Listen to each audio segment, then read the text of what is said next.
Pour les visiteurs qui avaient découvert Van Gogh ici l'année dernière à Québec, ils vont voir qu'il y a une petite différence.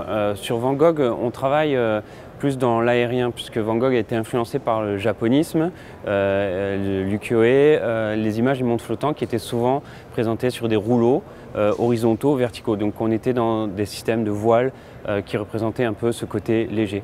Pour Picasso, c'est un peintre de la terre, un peintre de la matière.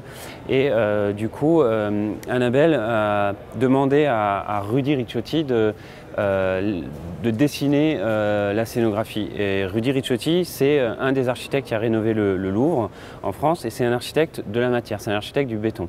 Et donc, avec sa conception, il nous a livré des modules déstructurés qui rejoignent totalement finalement l'approche de Picasso et de la peinture, c'est-à-dire par rapport à un académisme établi, essayer de sortir des sentiers battus, essayer d'offrir de nouvelles facettes. Et quand je dis facettes, on retrouve ici dans les modules déstructurés de Rudy Ricciotti. La scénographie constituée de ces modules, c'est une scénographie qui a été étudiée pour l'itinérance, pour différents types de salles, hautes comme basses. Donc les gens qui ont découvert Imagine Picasso en France en début 2020 ont vu des modules qui s'arrêtaient à 4 mètres de haut, un peu moins.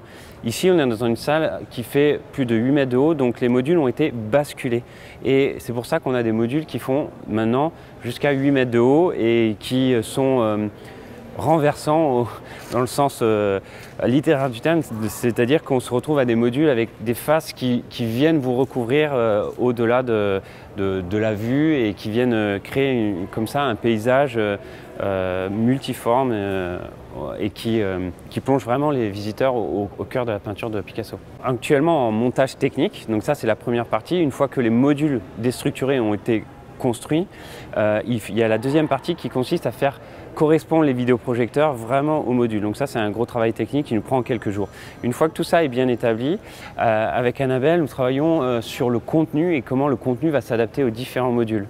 Et c'est un travail difficile, délicat, parce qu'on essaie d'instaurer des dialogues entre les modules, entre eux, des dialogues entre les modules et les écrans périphériques.